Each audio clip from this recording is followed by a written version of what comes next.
রিক্সা উঠিয়ে দেওয়ার পরিকল্পনা প্রায় চূড়ান্ত এবং এর মধ্যে যে সব গাড়ি এই মুহূর্তে ইলেকট্রিক গাড়ি দেখা যাচ্ছে, বাংলাদেশ সরকার ইলেকট্রিক গাড়ি নামাচ্ছে।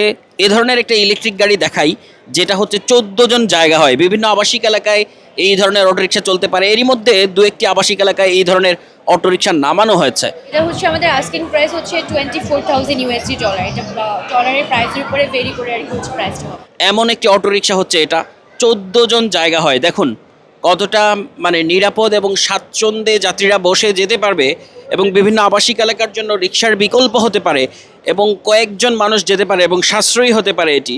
এই ধরনের একটা ইলেকট্রিক গাড়ি আমরা দেখছি, ইলেকট্রিক যেটা ভেহিকেল, যেটা হচ্ছে চার্জে চলে। এটা চার্জে কত সময় লাগে? 3 থেকে 4 ঘন্টা লাগে। 14 প্যাসেঞ্জারের ক্যাপাসিটি।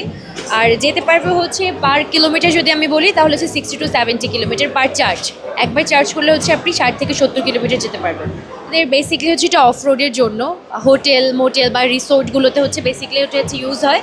আর এটা হচ্ছে টোটালটাই হচ্ছে আমাদের ইন হাউস একটা প্রোডাকশন, মানে ইন হাউসের জন্য হচ্ছে নর্মালি এটা নিয়ে থাকে আর কি সবাই। তো আজকের কারেন্সিতে বাংলাদেশি টাকা হবে 30 লাখ প্লাস।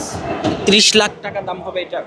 একেবারে ড্রাইভিং সিট থেকে, ড্রাইভিং সিটের পাশের সিট থেকে পেছনে ঘুরিয়ে দেখাই নতুন যে ধরনের ইলেকট্রিক ভেহিকেল এখন বিভিন্ন আবাসিক এলাকায় চলতে পারে এবং রিসোর্টগুলোতে এগুলো বাগি কার হিসাবে দেখা যায়।